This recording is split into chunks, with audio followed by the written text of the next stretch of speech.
Afternoon,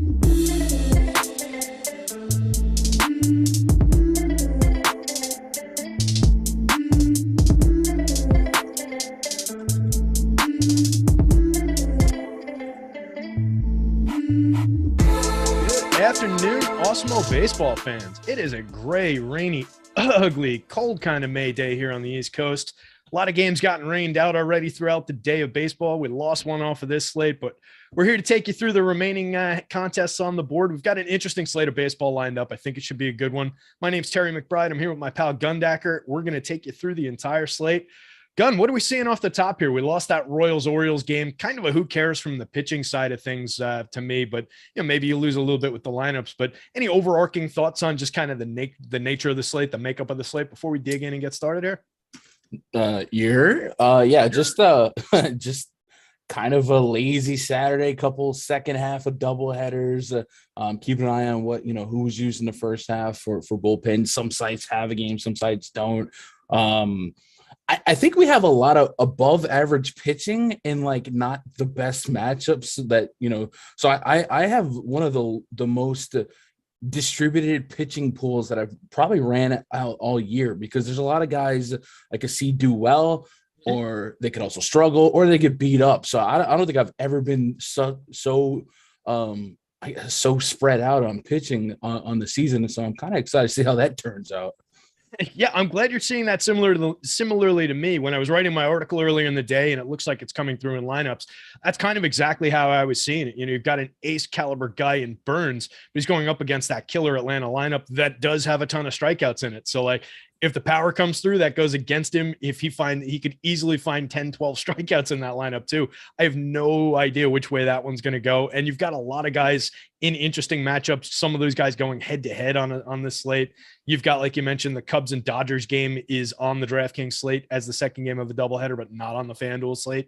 Fun little wrinkle there. FanDuel, I guess, eliminating doubleheaders this season, just on, because that's what they've been doing. They started doing that with some of the 7-inning games last year and just kind of continued along. So differently shaped slate from site to site, but we'll dig into it. We're brought to you by Oddshopper, our sister site today, guys. We'll get into that a little bit later on, but if you're betting on anything, if you're betting on baseball, basketball, football, when football's in season, we've got all sorts of great things on Oddshopper. So check them out. I encourage everybody to jump over there, hit the like, hit the subscribe.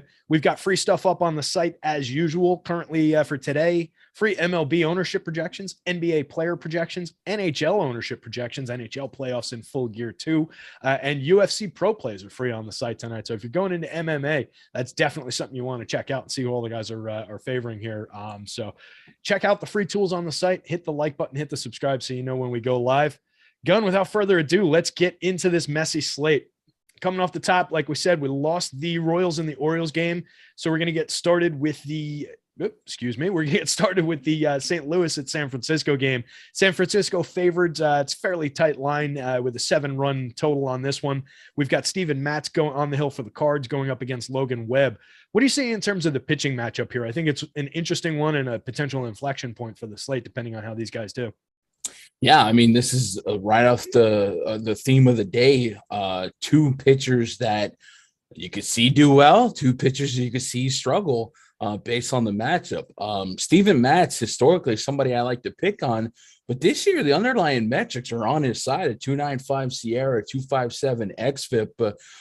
The line drive rate's probably a lot higher than I would want it to be, but the metrics are on his side, so it's one of those spots where I gotta have him in the pool. I do like it. The Giants, kind of my Cinderella stack against lefties: Austin Slater, Dubon, Darren Ruff, Wilmer Flores, all guys I have fun with putting them against left-handed pitching. And this is one of those rare opportunities where, I mean, how often is the Giants game at home the first game of the slate? So we might get some more hitter-friendly environment than usual, because it's daytime. What is it, like 2-3 p.m. out there? So I'm playing on both sides of the fence here. I'm going to have some Matz, some Webb. I'm going to have more Webb than Matz, but I'm just spinning the wheel, make a deal. I'm on both sides of everything. Yeah, and they sit like right next to one another on the top pitchers tool. Also, if we're looking at DK, 17.6% probability of being a top two for Steven Matz, 17.4% for Logan Webb. Those are awfully similar. We're getting Webb with a little bit of positive leverage, which is what I like about him. He's 16.1% owned. Matt's getting up above the ownership or the probability mark by a decent amount in his ownership projection. So just on the leverage game, I think I am going to have more Webb, despite the fact that he costs more. That holds up across on the FanDuel side of things as well. Webb, last I checked, was ranked. It looks like he's still ahead of Matz. He slipped down. He was ranked third overall. Now he's fourth overall, but it's a tie actually with Max Fried, both at 9.6% probability. But Webb slips into negative leverage over their negative 2.8 leverage score. Matt's basically efficient ownership at an 8.8% probability. So maybe it's a little bit more even up on the FanDuel slate where those guys cost basically the same. There's a little bit of a price discrepancy on the DK slate, which I think is what leads to that popularity around Steven Matz. But I like both of these guys. Are you concerned at all about the struggles that Logan Webb's had sitting guys down with the strikeout? Only a 15.9% strikeout rate so far this year. Last year, 26.5%. That's a big drop in strikeouts, but everything else looks like it's held up and been effective. Yeah, I definitely am. And there is plenty of bats in this Cardinals lineup that'll make it work. I'm encouraged that he did get a swinging strike rate graded above 11% in that last game. That brings his season swinging strike rate to a closer 11%. Usually when these pitchers are struggling out the gate, I'm still hopeful for progression, or some people say positive regression. And we know last year he was elite at sitting down righties, almost a 30% K rate. And this is going to be a pretty righty heavy Cardinals lineup. So if you believe in positive regression, there's definitely a favorable matchup if you want to expect him to be a little closer to his last year numbers. But absolutely, I'm concerned, not just because he's been a little less than what we expect strikeout wise so far this season, but this Cardinals lineup can be scrappy. Arenado, Goldie, and Edman at the top. Those are guys that are probably going to see some pitches. Yeah, and it's a lineup that we love for power and for run creation against lefties. They slipped so far this year. They were a little bit worse again in the split against righties last year overall. But what they've done really, really well, despite they've got a 110 collective ISO. They've been creating runs 9% worse than average and only a 1.65% home run rate against righties this year. But they're best in baseball right now with an 18.2% strikeout rate in the split. So for a guy that's struggling to find strikeouts, and a team that's been not striking out against righty hitters, it might be a little bit challenging for Webb, but I still kind of like the idea that he's going to pitch through this one fairly cleanly. And if they're going to struggle for power against him, that's what they do really well. That's where they create a lot of their runs. So maybe he gets through clean enough over enough times, and on a slate where it's kind of an anything goes type of slate with Burns in a tough matchup and everything we discussed off the top, I think there's money to be made by rostering some Logan Webb here in this situation. I'm at least willing to roll the dice on a kid that I really started to believe in through last year. As far as those bats, you mentioned liking the Giants as a potentially sneaky group. How much are you getting to them against Steven Matz here, and then how much are you stacking up Cardinals bats against Logan Webb with their struggles for power against righties? I'm thinking about getting up to 5 or 6%. It's just kind of, I want to basically chop my Matz exposure in half with some exposure to these Giants bats. I'm a little bit worried about a couple substitution candidates. Like I said, I really like Austin Slater leading off. He's a fun bat to throw against any lefty. And I think I'm a cap at 6% right now.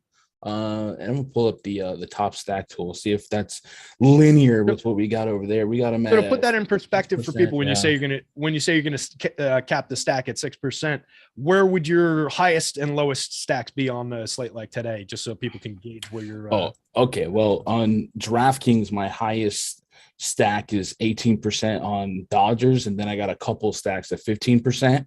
Okay. So 6% would probably be bottom 5, bottom 6.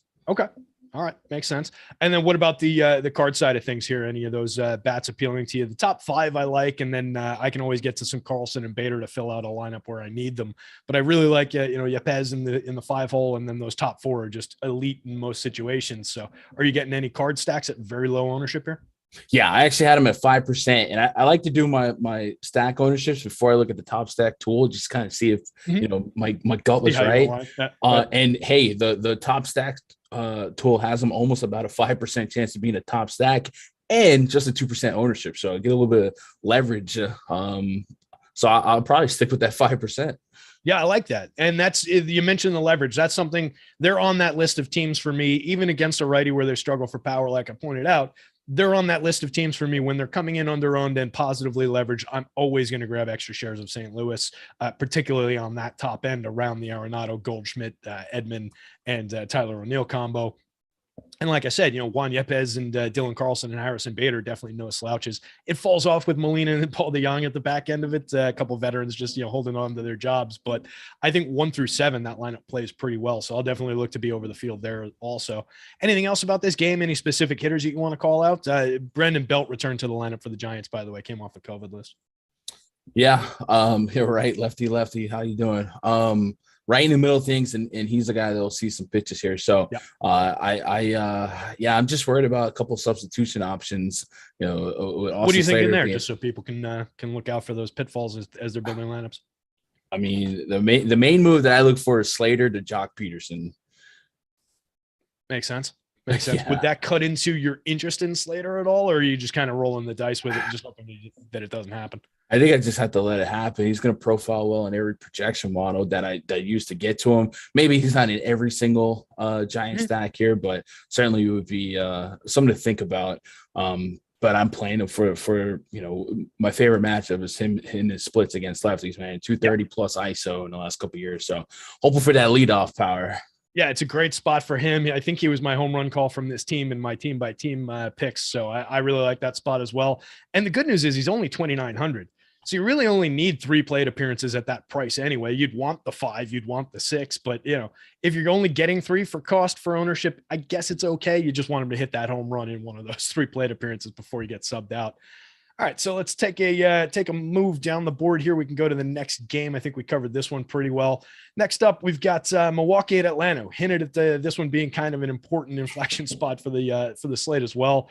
The ridiculously good Corbin Burns, very talented righty with a 35% strikeout rate so far this season, basically matching his Cy Young numbers from last year almost exactly across the board. I went through it in my column today, but he's ridiculously popular going up against what is a loaded Braves lineup that hits very well for power against right-handed pitching, but also strikes out a ton.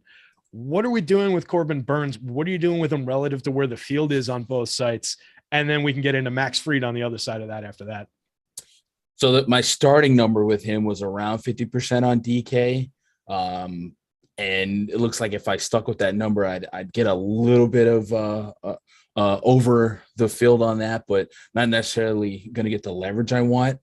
So I may tweak that back. Like I said, I usually these slates, I tend to gravitate towards 3 or 4 pitchers, and I'll go like 50, 60% on the guy I really like, and 30. I don't get that diverse. Today is the complete opposite. So I think I will stick somewhere between the 40 and 50%, and I'll hedge it with maybe 5 to 8%, some Brave stacks in the back end, just in case it's one of those bad days, and we can get really, really, really low numbers ownership wise on a full-fledged Brave stack. We got them at 1.5% owned.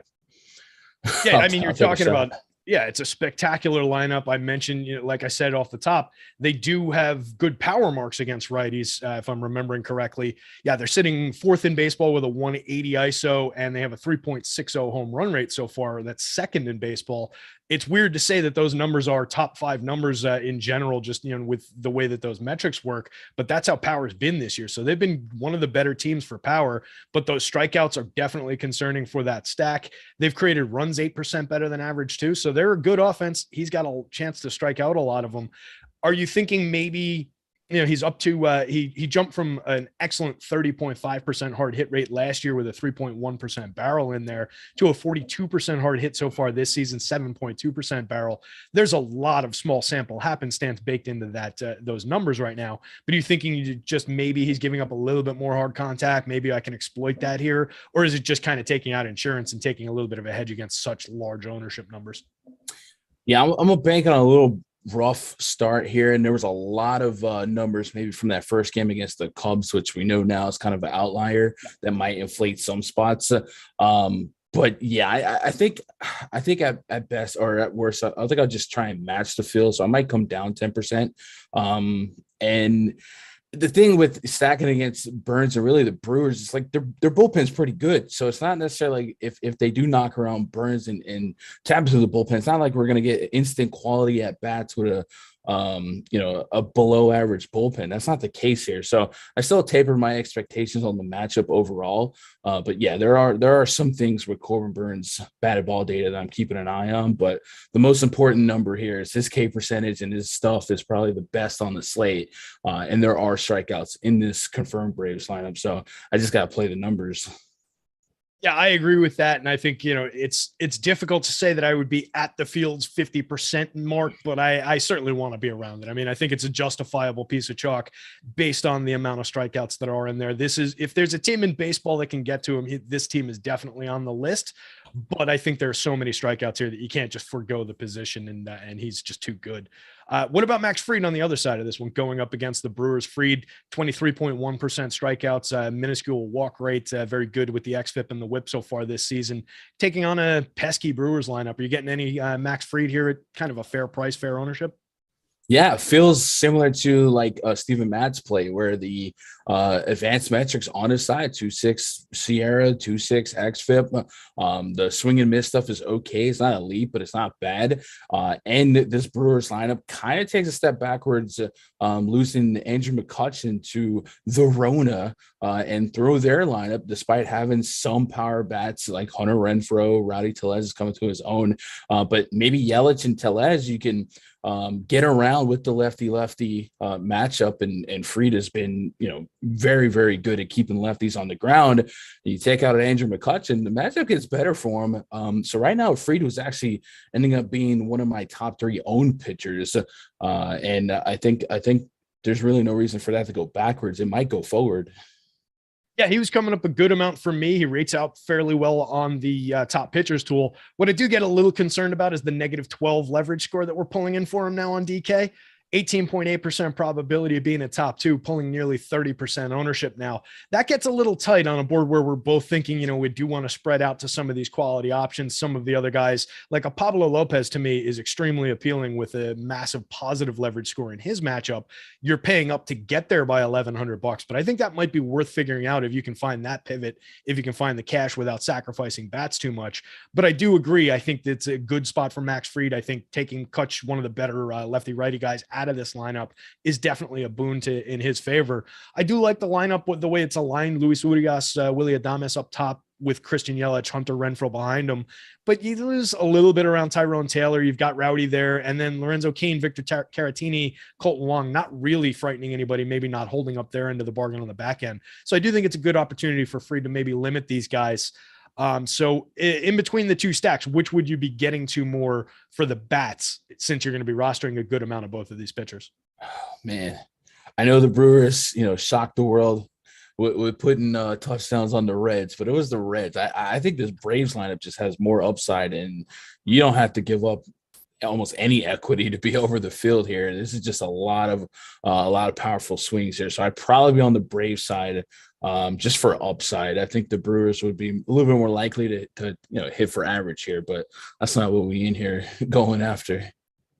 Yeah, agreed. And it's, it comes through in the terms of leverage on both sites. If we're looking at the top stacks tool, both teams positively leveraged. So I think there's an argument for at least grabbing some shares, get a little bit over the field on both of these squads if you can, if you're going for 150 lineups, and play the leverage game, attacking the big positions on both pitchers. But it's not something I would really want to get carried away with. And I do agree, if I'm doing it, if I am going to get carried away with one of these teams, it would probably be the Braves side.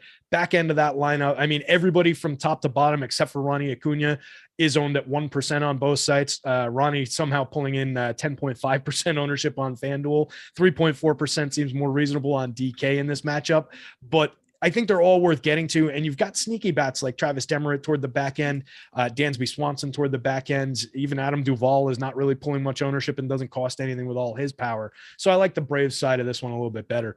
Any individual hitters that you want to call out, or any specific positions that you're going to be looking to take within these stacks?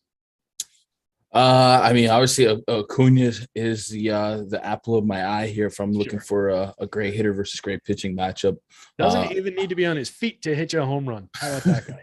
So good. Have you seen the memes where they take like check swings or stuff like that, and they put the juice ball, like they clip it to the juice ball, so it looks like they hit a homer when it was really just like a lazy fly ball. I haven't caught those. It looked like one. It just looked like one of those. Right.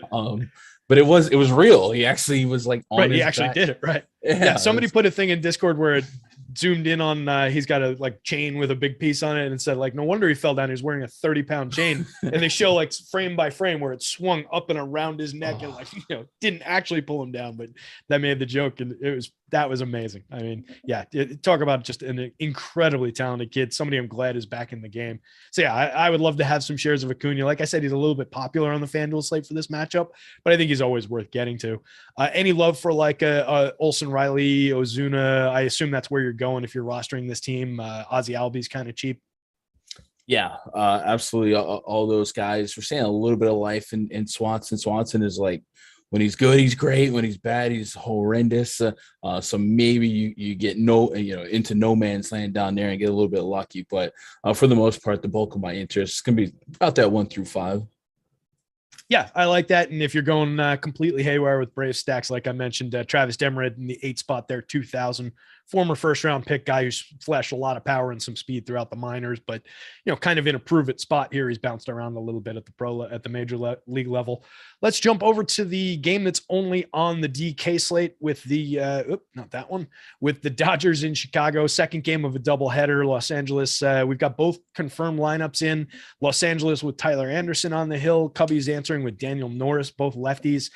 Is there any reason to get to either one of these pitchers on the DK slate? Are you seeing anything here that I'm not around Tyler Anderson or Danny Norris? Absolutely not for like Norris, but I guess you could do. Crazy. I think he's going to be an opener, right? I think he's like a 4K opener, right? I looked earlier in the day. I think he hasn't cracked 2 innings or 40 pitches this year. Yeah. I think you could do crazier things than take a shot at Tyler Anderson. I don't think I'll be there, but like I don't think you'd be out of your mind to do so. You might try and get more of them since it is second half of a doubleheader. I will say this for those of you guys that are like using DraftKings, and a lot of sources have Robert Gsellman as the long reliever, but he actually pitched in the first game. And he went 3 innings and threw 50 pitches. So I highly doubt he's going to make an appearance in this game. Yeah, it seems unlikely. So I don't want to wager a guess on who would be the long man if it's not just a full-on bullpen game. But maybe you guys, if you had respect for Gsellman, and maybe that kept you off of some of these Dodger stuff or vice versa, it's likely not Gsellman. So just a little mental note. Or if you're one of those psychos that plays long relievers, don't play Gsellman because he's probably not going to play. That's a great call. And maybe that sticks on their app a little too long and some people get sucked into that black hole of ownership and go there. So hopefully that's the case. So with that in mind, since we don't love the pitching on either side, probably a bullpen game for what is not a great bullpen in Chicago. Are you liking the look of the Dodgers stack here? It seemed like you were, and they rated out pretty well when I was talking about them earlier in the day. And then on the other side, any love for the Cubbies? Yeah, Dodgers they're my highest owned stack on DraftKings. I was sitting at about 18% right now, so I'm going to be significantly above the field versus ownership. And really for our top stack tool, but I just think I love grabbing the Dodgers in some of these different look parks. And I'm not that intimidated by whoever the Cubs end up throwing out there anyway. So, yeah, Dodgers are my favorite stack here. Yeah, and we're talking about a good version of this lineup. Will Smith didn't start the afternoon game, so he's going to be in there cleaning up catching. So it's going Betts, Freeman, Trey, Will Smith, Muncy, Justin Turner, Cody Bellinger.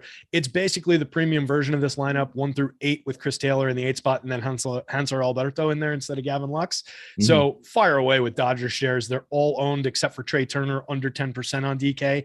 Trey pops up to 21.9% for, I'm not entirely sure why, because it's not like he's cheap. He's 5,400. Is there just a weird shortage of shortstops on the DK slate that I didn't notice or something? Because that his ownership's out of whack with everybody else on that team the way we've got it today. Is there something I'm not noticing there? There's a little position scarcity. There's not a lot of name value in the shortstop spot on DraftKings. That makes sense. There's like Wander Franco, Adames, JP Crawford, and then it gets a whole lot of bottom of the order cringe stuff. So yeah. Yeah, so probably a lot of one-off expectation in that ownership number. So I would continue building him into stack. Like that wouldn't be a reason to skip him for me with everybody else under 10% in stacks. You're making unique enough combinations there for the most part anyway. So I would go top to bottom in that lineup. Any love for the Cubs on the other side going up against Anderson here? Man, Wilson Contreras, leadoff catcher. That's always fun. I definitely don't like Tyler Anderson's probably one of the most hittable pitchers the Dodgers could throw out to start a game. And I don't have a pulse on who might be following him. But yeah, I think the Cubs do have some sneaky power. They have Suzuki, Patrick Wisdom's always sending Wanyaba when he makes contact. And Wilson Contreras as a leadoff catcher is a pretty cool position value and opportunity. And then Frank Schwindel is also somebody that's fallen for me. Now, I didn't have dedicated Cubs stacks, but looking through, I am probably like 8% aggregate ownership on all these guys if you just look at my average. So maybe I should get into a Cubs stack for the heck of it. Yeah, look, I would think so. And I agree with you on some of those bats. You know, there's maybe not household names with some of those guys, but certainly for DFS purposes, like we should definitely know a lot of these names in the middle of that lineup with all the power that a guy like Wisdom and Schwindel can display. I really like Ian Happ in most circumstances, just very good contact bat. He's not great, gotten out of the gate great, but he's creating great for power. I mean, but he's creating runs 43% better than average. If you look at WRC plus, Suzuki, Happ, Wisdom, 37%, 43%, 36% better than average creating runs. Wilson Contreras up at the top, like you mentioned, he's a catcher, under 5% owned, 4,300 on the DK slate, creating runs 17% better than average. There's a lot to like about that part of the combo. So yeah, that part of the Cubbies I can get to. And Tyler Anderson, non-threatening pitcher, like you mentioned, plenty of contact, only 21.4% strikeouts. He's been a soft contact guy so far this season. Last season, that kind of holds up as well. So maybe not a guy who allows a ton of premium contact, but this is a team, like you said, when they get the bat on ball, they tend to destroy it. So it's a spot worth taking some shots on at low ownership, I think. Anything else to call out before this one? I got a little business to clean up if not. Let's see, any crazy ratings? No, just Wisdom's always at the top of my bomb detector every day. And he's there again today. Yeah, I'm right there with you. He's up near the top as well for me, and definitely the top on that lineup. All right, so let's take care of some business to start May off right. We're about halfway into the first part of May here, and we've got the Kentucky Derby on the board on the TV behind me. So it is definitely May. We're launching one of the best offers here at Awesemo.com for new Awesemo subscribers. Unfortunately, guys, it's for new members only, so keep that in mind, but it's a killer deal. We're offering 77% off the price of a weekly platinum deal. 7 days for $7 with promo code Luka, Luka, at checkout. The link is in the video description below down there. Jump in there, claim your 7 for 7. That gives you access to everything we've got on the site, all the DFS sports that we cover, projections, ownership projections, the boom bust tool, the top stacks and top pitchers tool that we're talking about for baseball, top drivers, top fighters, top this, top that, every single sport that we cover. $7 for your first week, 7 days, $7. Promo code Luka. It's his number on the back of his jersey, 77% off. I hear that's a total coincidence. I'm not sure if I believe that Joey Corman stumbled into that, but that's pretty good job by him either way. Fantasy Crunch is a paid add-on at every level, guys, so you're not getting that included, but I encourage everybody, if you're a new member, jump in there and check that out. We've got so much going on behind the scenes. It's so worth it. So take advantage of that. We're brought to you today by Oddshopper, jumping over to the middle of the show here, promo here. Make your best bets in 30 seconds or less. If you guys haven't heard us talk about Oddshopper, you're just not watching enough of our shows. So hit the subscribe button below, but also go check out Oddshopper. Oddshopper features hundreds of bets daily to give you the edge you need in betting NBA and NHL player props. We've got MLB player props up there now. Expected win percentages are included. ROIs are included. Oddshopper uses the DFS projections that Alex has built to win on daily fantasy, and we use them for against player props over there. It helps to filter out to the best possible bets available. It features a parlay builder with optimized parlays. It features an arbitrage tool that identifies risk-free guaranteed bets that you guys can make. That's not bad. Guaranteed profit, usually pretty good. Jump over to Oddshopper, find the link. It's down there below, also in the video description here. Head over to Oddshopper, start making smarter bets now, guys. It's worth checking out if you're making any sports bets. We'll get to the free sports bet of the day later on in the show. We've got at Awesemo Best Bets as our free bet of the day handle. So make sure you're subscribed to that. We'll hit that one up in a minute, but we've got some more baseball games to talk about, Gun. So let's jump over to the next one on our list. That is the Colorado Rockies taking on the I copy pasted Emac's run sheet from this morning, and once again, our old pal Emac put the Arizona Cardinals in his run sheet. It is the Colorado Rockies taking on the Arizona Diamondbacks. If you're out there, Mr. McPherson, Kyle Freeland going for Colorado, taking on Zach Davies. Kind of mediocre pitching on both sides for this one. What are you seeing in this one, Gun? Yeah, it looks like they're going to put the roof on that 100-degree weather, so we don't get to speculate whether or not the ball will carry more, and Merrill Kelly can shut it down. Kyle Freeland versus Zach Davies. Freeland is the better real-life pitcher. Both guys pitch to contact, but Zach Davies is the guy that I think has more likelihood to bleed red based on his metrics. He's got a sub 10% swing and strike rate. The batted ball data is giving us almost a 4.8 Sierra, 4.5 xFIP. We know this is a soft tossing righty. And when I say soft tossing, I mean soft toss. His fastball sits at 89 miles an hour. But he backs it up with a 79 mile an hour changeup. And every now and then he'll mix in a curve and a cutter. So he shouldn't be missing a ton of bats here. So I do like the chances of the Rockies to put the ball in play. You got a couple of dangerous bats here. If you're going to neutralize their strikeout rates, such as a Ryan McMahon or CJ Cron, Randall Grichuk, and dare them to make contact, man, I kind of like their chances. So Rockies and D-backs are becoming amongst my top 5 owned stacks. I have a little bit more Rockies than D-backs right now. I do think D-backs are pretty hard to avoid on FanDuel because they came up so cheap, but because of that, we're getting some high ownerships. And remember, FanDuel's losing that Dodgers game, so I would probably wrestle with that if you guys haven't paid attention to your D-backs exposure. They are significantly over-owned based on our top stack tool, and they are the most negatively leveraged team. So if you're just looking for a way to zig while the field zags, man, that's the one right there. But I do like Colorado. I think their matchup's a little bit better on paper, and unlike the D-backs here, we're actually getting a little bit of positive leverage if you want to stack up the Rockies. I wrote about the Rockies. I really like that spot for that team. Just, not like you said, it's a guy who's going to be pitching to contact, and some of the ridiculous power that they've got in some of those righty bats. I really like the chances of a CJ Cron. I like the lefties that they've got in the lineup with Charlie Blackmon, Ryan McMahon, their ability to get on base, create runs. They have 4 hitters in the top 5 that have over a 350 on base percentage so far this season. Everybody in the top 5 well above average, creating runs by WRC plus. And then there's some interesting bats in the back end of that lineup with Brendan Rodgers, Samuel Hilliard. So I do like getting to that Rockies stack. I like it a lot better than the Diamondback stack. And to your point, if you're carving some lineup at negative leverage and high ownership out of your life, I would much rather do it with this Arizona team and then go to some of the underrated, under-owned value teams toward the back end of the probability board that are all positively leveraged, and maintain my angel shares and just figure out ways to build them with unique constructions with those under-owned value teams from the back of the board. So I agree. I think the Arizona fade, not full fade, but the Arizona undercut is definitely warranted here. If you're going to some specific bats from that Arizona team, though, who are you looking at in terms of the Arizona bats? I think we did a better job talking about maybe some of the specific Rockies bats here.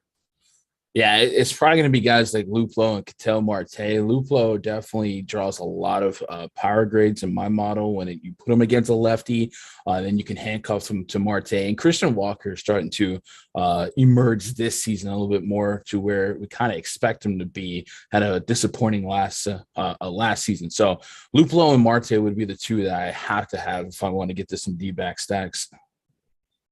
Yeah, it makes sense. And I do like the Christian Walker call there. Struggling in terms of the hit tool and the on base, 154, 238, 396, but his hit 6 home runs in 101 plate appearances and has a 242 ISO. Creating runs 19% worse than average. It's such a weird stat line, but yeah, I think he's worth a shot here and there for DFS lineups. Dalton Varsho all the way in the 9 spot, not drawing all that much attention for the quality there. Maybe you use him as a wraparound back up to the top. So you go like a Varsho, Luplow, Marte, Walker kind of a stack. You take or leave Cooper Hummel in the leadoff role at way too much ownership. But I think you can get different with some of those other pieces in there. Even a Pavin Smith or a David Peralta are worthy of ownership at the low prices and low low ownership. So if you are stacking up Diamondbacks, maybe just consider some of those back end hitters who can help you offset some of that popularity.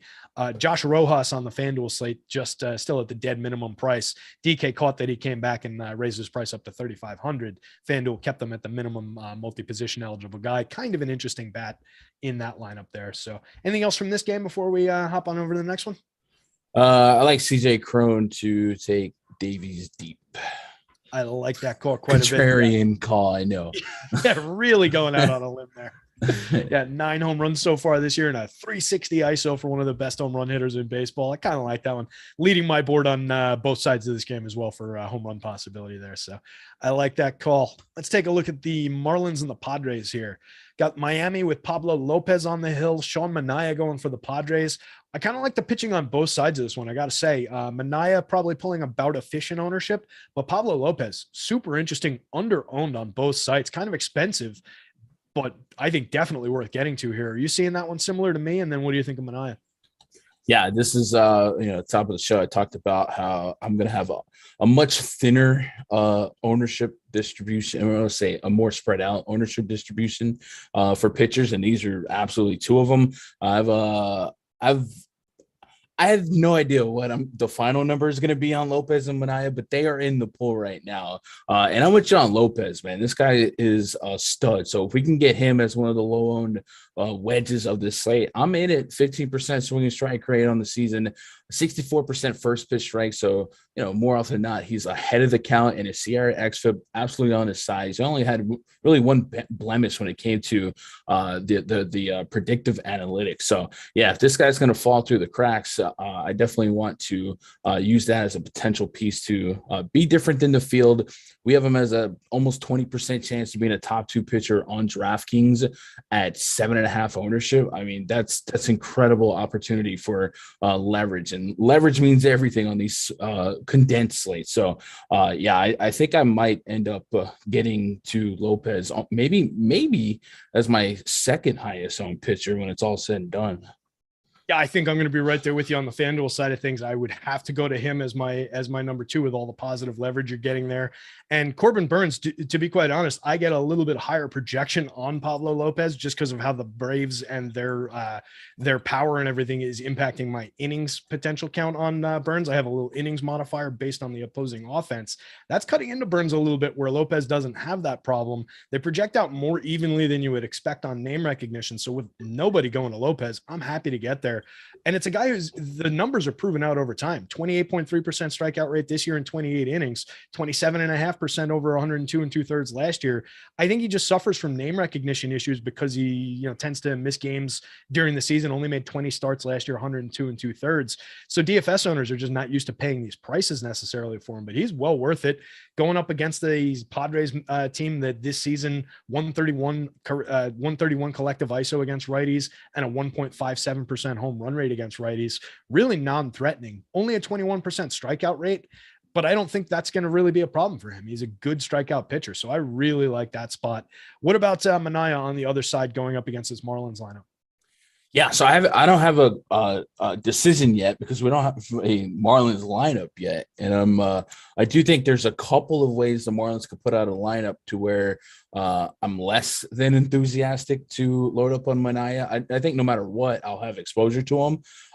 But if they run out a particular lineup, which could be Birdie, Aguilar, Jorge Soler, Cooper, Avi Garcia, I mean, that's a dangerous lineup against lefties. So no matter what, I'll play both sides of the fence, but I need to see this lineup before I make a definitive decision on my Manaea exposure. But I'll likely be sitting somewhere around the 10 to 12%. I imagine when the dust settles, I'll probably have them as like the SP4 or SP5 on my personal board. Okay.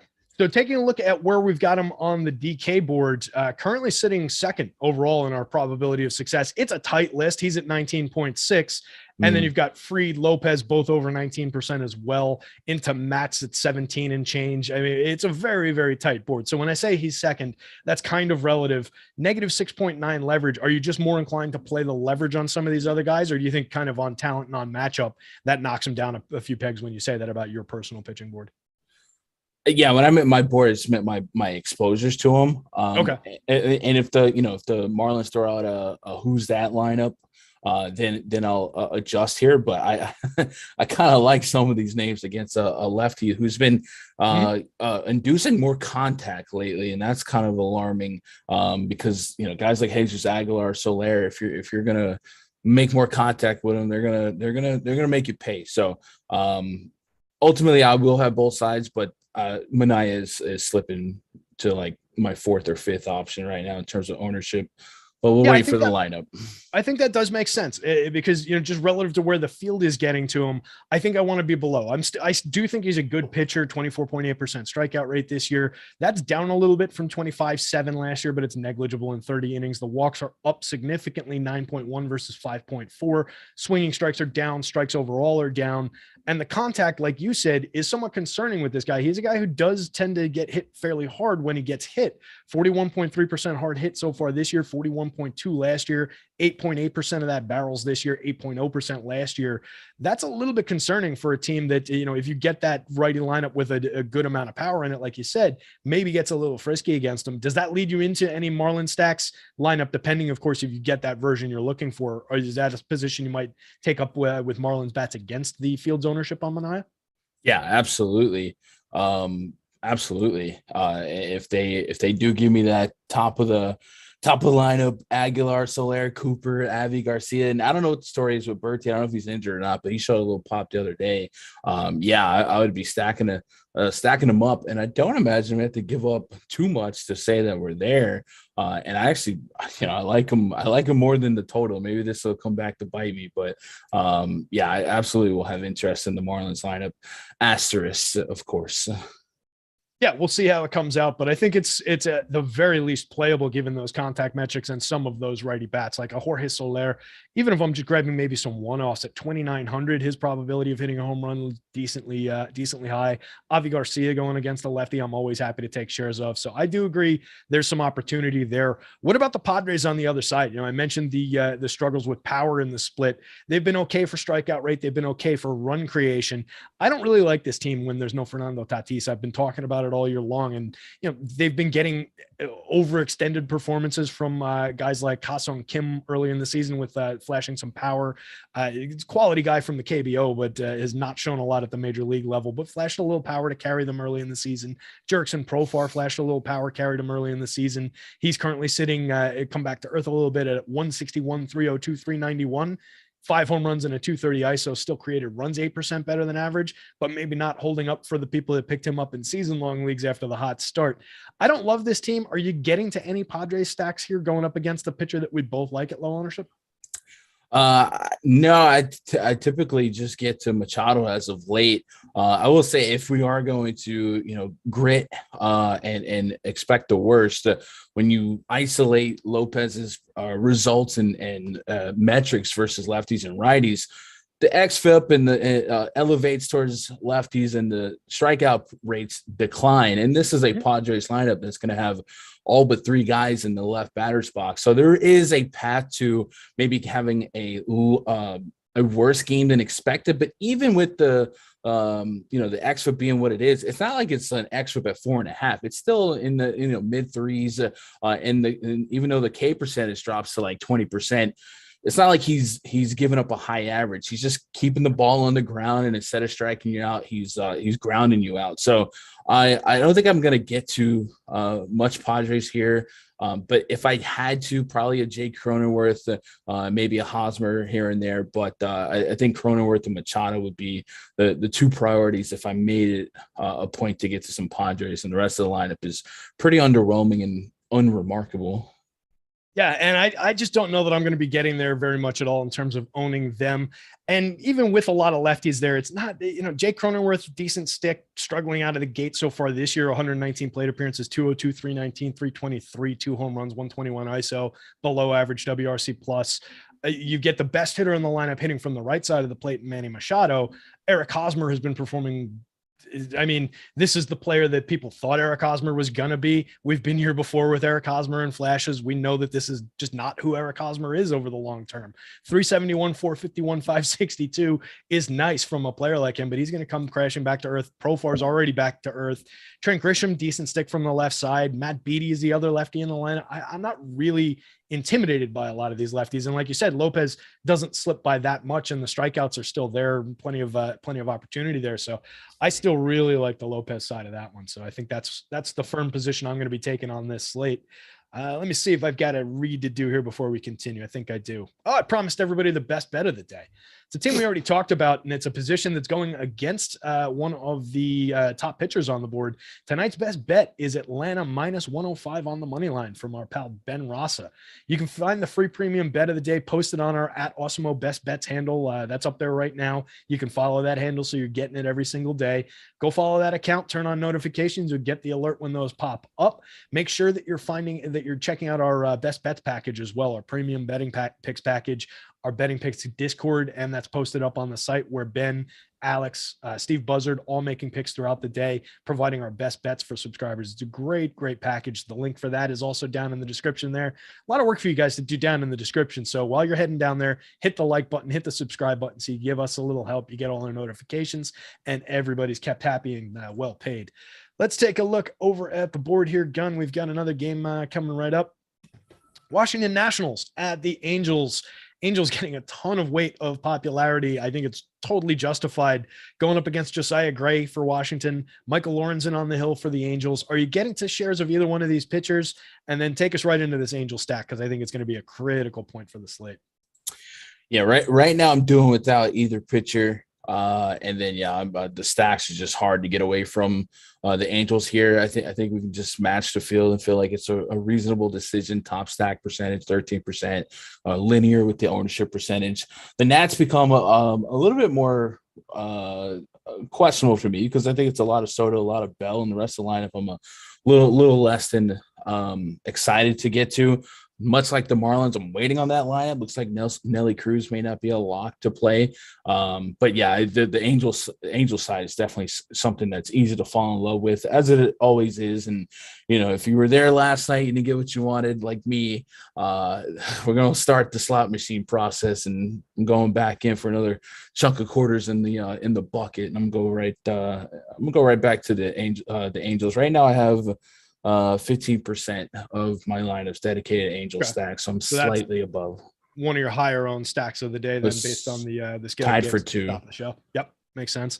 So taking a look at some of those individual bats, we've got massive ownership on Trout and Ohtani, kind of obvious out of the gate. Everybody knows they're going to be popular every single slate. 20 and change on the DK slate, pushing 40% for both of them on the FanDuel slate. It gets a little concerning. It becomes a little bit challenging to build unique stacks when they're both at 40%. And then you get Taylor Ward, Anthony Rendon, and Jared Walsh all over 25-ish%. That's a little bit of a challenge. Those guys all, Ward up top in particular, 7.5%, because he costs 5,800 on the DK slate. And then everybody else in the teens and single digits. So I like the ownership opportunity better on DK, but I am trying to get there on FanDuel as well. I'm going to have a ton of these guys.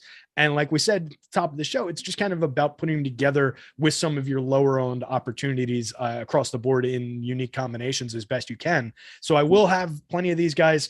Are there any lower owned bats in that Angel stack that you want to call out that you think are interesting, maybe toward the back end of the lineup, or take it?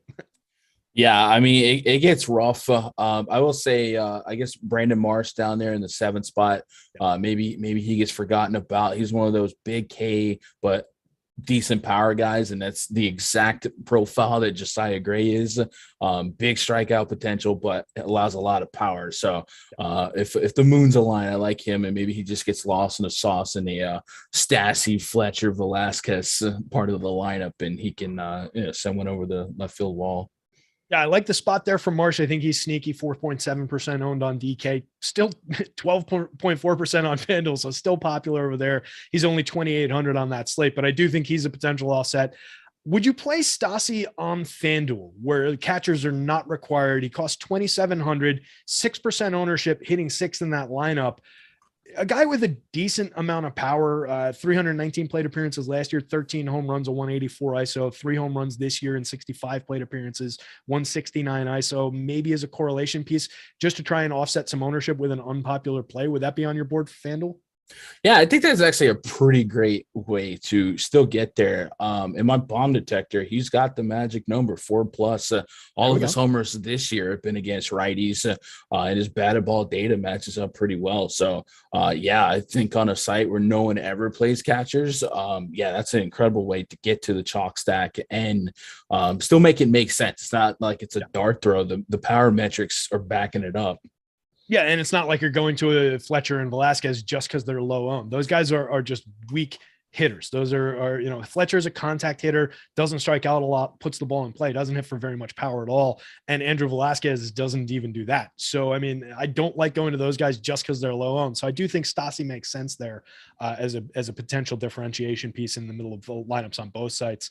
If there's no Nelson Cruz in this lineup for the Nats, is there really any reason to go to it, or is it just kind of one-offing Juan Soto and Josh Bell? I don't know if that's an upgrade or a downgrade, Terry. Oh, come on. Nelly Are we bailing on Nelly just because he's 147, 234, 211 to start the year with a .063 ISO? I got him in season long, and I don't want to cut him. I don't want to cut him on so many season long teams. He's been chilling on my bench, man. I think Lorenzen's been a fun story. He's an easy to root for guy. But man, the Sierra and the XFIP and the low swinging strike rate, he's a contact pitcher. Yeah. You definitely get the hunch that he's pitching or getting the results that are above his head and above who he really is. I don't expect him to be a 3 ERA quality start kind of guy long term. I think he's a solid day 4, day 5, and I like the guy, so hopefully he continues to do well. But the metrics that I lean on, the Sierras and the XFIP, say, hey, he's not going to be getting these type of results all the time. The fly ball rate at 40%. As the temps start to warm up a little bit, he's going to decent ground ball rate as well, but I just think he allows way too much contact for my liking. And if you're going to allow Juan Soto to put the ball in play, I like his chances, and Josh Bell as well. So I don't think any lineup, knock on wood, is going to get me to any exposure levels of Lorenzen. I do intend to stack some Nats here, so I would hope that they put their lineup out pretty soon. I don't think Nelly. I think Nelly Cruz's absence would make me slightly feel better, because then if he's in the lineup, then I will. Man, how much Nelly Cruz do I want? Because all the projections are going to love Nelly Cruz for progression. Yeah, he's still carrying through in that regard, and it's still in my model for sure. So we'll see. And yeah, that's going to be an oddball if he's in or out of that lineup. We'll see what the impact is. You got to love Yadiel Hernandez at 3,500, 2,800 on DK FanDuel, respectively. Only 4% ownership in the middle of that lineup, though. I think that's an interesting bat with, not really that many people paying attention to it. So if you are stacking these guys, maybe you do go with Juan Soto, Josh Bell, take or leave Nelly, Yadiel Hernandez. You can build in Cesar Hernandez off the top, or Michael Franco. If you're rostering a catcher, Keibert Ruiz is kind of interesting over there. So I think there are ways to put this team together in interesting ways that aren't really that popular. So it makes some sense to take a look at stacks there. Do you like Hernandez in the middle of that lineup? Yeah, I definitely wouldn't leave him out if he's going to be batting 5 or 6. I also don't mind Franco either. So I'm fine with this lineup. I just want it to come out. Want to know what it is. Right. All right. Let's take a peek over at the last game on the board here. We've got the Tampa Bay Rays with Drew Rasmussen on the hill going up against the Mariners with Marco Gonzalez. A couple other guys that I'm not really getting too many shares of on the mound. I'd probably be more inclined to go toward Rasmussen if I was doing it, but neither pitcher really that much on the board for me. Are you getting either one of these guys on the mound? No, definitely, absolutely not on Marco Gonzalez. And then, it's kind of like my Tyler Anderson. Like if you played him, I wouldn't think you're crazy, but I don't think there's a need for me to get to Rasmussen. Although I don't think he's like an insane play, but I just think this Mariners lineup is trending in the right direction, and they got enough oomph in that lineup, especially Eugenio Suarez, who's getting backed up with a lot of the X stats, the X ISOs, all that stuff is backing him up. So it's not. It's not. Some people thought maybe it was a fake start, or a guy coming from Great American Ballpark with some inflated numbers. So far, man, he's playing the part. And I actually dropped Trevor Story for Eugenio Suarez and season long a week ago. And, people were looking at me like I'm crazy, like 96% on Trevor Story. I got to go with the metrics. And so far, so good. That is, that's a ballsy move. I'm gonna tip my hat to you for making it.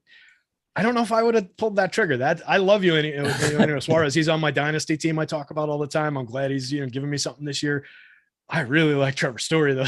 That is a bold call. I want to see. Let's keep an eye on that one throughout the season. See how you do. I like that. With the leverage situation around Rasmussen, 8,700 on DK, pulling only 2% ownership, 6.4% probability of being. Oh, excuse me, that's the FanDuel number. 11.4% probability of being a top 2 on DK. Only 1.5% overall ownership. A nice 9.9 leverage score, second on the board. Would that maybe lead you to more shares? He's stretched out into like the 85 pitch range. I do like the Mariners lineup here, but just on a leverage scenario, would you maybe consider that? And like, how would you consider that versus the pitcher you compared him to, Tyler Anderson? Yeah, I mean, that's a healthy chunk of leverage, right? On a slate like this. So if you are like me and I was looking for maybe 10% to come off of my Burns exposure, I might put half of that on Rasmussen, just kind of spin the wheel, make a deal. I'm there on Rays and Mariner stacks, but they weren't like core stacks for me. So I'd just be fine with two opposite ends of the spectrums going at it out there. So yeah, I think there's some merit to getting to Rasmussen based on the positive leverage that we get. Yeah, that would be really the appealing thing about going to him there. It's similar on the FanDuel slate. I don't know that I need it as much over there with the one pitcher site, but at least a little bit interesting at that with all that leverage on DK. And then given that we both, I think, like both of these teams in terms of the lineups, how much you go into them? The Mariners way under owned on DK. Everybody in the single digits. Adam Frazier, top owned player at 3.8%. Similar story on FanDuel. They're affordable. It's not like they're priced up like crazy. Going up against Drew Rasmussen, what am I seeing that's keeping the ownership off of these guys? Or what am I not seeing rather that's keeping the ownership off that Mariner stack? And are you going there? Yeah. So I mean, I had him at 4%. Like I said, when I set my number and then I look at the top stack tool and it's linear with the top stack percentage, that makes me feel good. It makes me feel like my brain knows something that I shouldn't. But even at that 4%, I'm like flipping the field, doubling the field in leverage here. So I might even get to a little bit more, but I'm at 4% right now. And a lot of that is on Eugenio Suarez, Ty France, guys like that. There is a lot of volatility in this lineup. Good sign for Jarred Kelenic, truthers. Yesterday, he had a huge home run, bring him in that game, and ultimately win him that game. So maybe that's going to wake his bat up. There you go. Yeah, guy I'm not ready to give up on yet in the middle of that line or toward the back end of that lineup, but in the middle of their future plans. And a kid who's a premium prospect they brought over and just completely disappointed at the major league level overall. But there's still a ton of talent in that bat. I still do believe. So yeah, for me, I'm looking at, the Jesse Winkers of the world, of course, Eugenio Suarez in the middle of that lineup, JP Crawford, 202 WRC plus so far this season. That's come down by like 15 points since I first noticed it. I think at the beginning of this week that he was rivaling Mike Trout and players like that. That'll continue to come down, but nice little bat in the middle of that lineup, maybe performing a little over his head, but a guy who was considered a premium prospect once upon a time. So it's nice to see him delivering. Ty France, another guy who was priced way up and has come back to earth a little bit, but still performing well. So I like getting to that lineup pretty much top to bottom. You can take or leave Cal Raleigh where you need a catcher, but 1 through 8, it's pretty quality. What about the Rays on the other side? Any specific bats that you're eyeballing in that Rays lineup? Yeah. Yeah. Marco Gonzalez, man, big fly ball guy and always gonna juice up some power metrics. And Mike Zunino is just radiating at the top of my home run chart. I wish he was batting a little bit higher. He might not give it 1 or 2 at bats here, but big opportunity for him. And then just through and through this lineup, some upside for multiple home runs throughout this lineup. Could see Randy Arozarena getting me there. Wander Franco obviously makes a lot of sense, but yeah, absolutely. I don't think there will ever be a slate for the rest of my life that Marco Gonzalez is on, and I'm not stacking against him. Yeah, I think that's a pretty good and probably a pretty plus EV strategy there. We're looking at a guy with a 16.8% strikeout rate over 20 innings this year, 40.3% hard hit, plenty of hard hit, and only an 18.5% strikeout rate last year, a 5.16 xFIP. Plenty to like about attacking Marco Gonzalez. I agree. I love the opportunity for Mike Zunino. Brandon Lowe, lefty. I'm not really worried about his opportunity to hit one out of the park, and his ownership gets a little bit of a downgrade when he does go lefty here. So I do like getting to him if he's in the lineup. Barros Serena, Wander Franco. Yeah, I'm with you up and down that lineup. So talk to me about the bomb detector. We'll wrap up the show and grab ourselves each like 10 minutes, but let's talk some home runs and some top stacks. Who's your favorite guy from the bomb detector to hit a home run today if you're making a home run call? So looking at somebody that has a positive spot in the lineup order, that's not a cheating name like Trout and Ohtani. I mean, Zunino and Patrick Wilson were the top two guys on my list here. Trying to get different with the call here. It's difficult. Right? Yeah, Ketel Marte, Jordan Luplo's up there. So okay. Those are a fun couple of names. But at the very top, though, it's guys like Zunino, Wisdom, Ohtani, Rendon, Trout. And then I mentioned earlier, Stassi does have above the magic number for me at 401, and my cutoff is 4. So he's barely in there, but he's in there.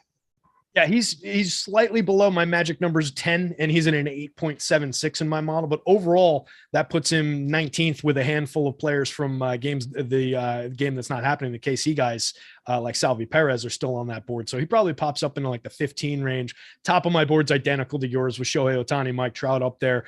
I picked Jared Walsh, kind of a cheat in my article for the home run pick there. But I also like Brandon Lowe here. Definitely like Zunino. He's over the magic number of 10.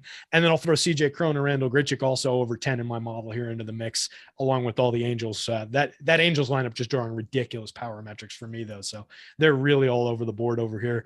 What about your top stack of the day? Who's your favorite one going into from your own exposures, taking leverage, taking everything into account? So I'll say my top 3 own stacks percentage wise right now is the Dodgers. I moved them down to 17 to make a little bit of room for the Mariners. Just we were talking, and then I'm going to pull back on the D-backs a little bit. So it's going to be Dodgers. I got them at 17%. Rockies and Angels both at 15%. So those are my top 3. We did get a Marlins lineup while we were talking. So Jazz Chisholm's going to lead off. John Birdie got put on the IL. So I mean, you can do worse than going to Jazz Chisholm. That's here. not so bad. So I'm still in on 1 through 5. They had to call up Joe Dunnan. I don't know if I'm pronouncing that right. Who looks like a pretty mediocre player in the minors so far. Career 236 batting average, a career 676 OPS. So less than stellar, not really giving us much speed or anything redeeming. He's at the absolute bottom of that lineup.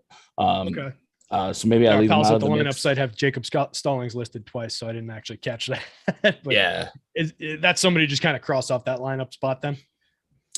I mean, who knows? Maybe they feed him a meatball. I don't even know. Actually, that's a great question. I don't know if he is in the player pool, but yeah. So I still be interesting in 1 through 5. They do have him in a player pool, and he's bare bones min price, third base, shortstop eligible. So if you really, really need the salary, sure. But I think 1 through 5, I'm still pretty confident. Maybe even throw Miguel Rojas and De La Cruz in there and stuff. Yeah, I'm still stacking Marlins even without Birdie. Hey, look at this. Sean V is correct about something in the chat. The Rockies are interesting today, Sean V. Good call. I like that, buddy. I also don't disagree with your full stack of Cardinals with low confidence. I'm kind of with you on that one as well, pal. So every now and then Sean V gets one right as well. Gotta love that. Top 2 pitchers on DK for Colin Richardson to wrap us up here, Gun.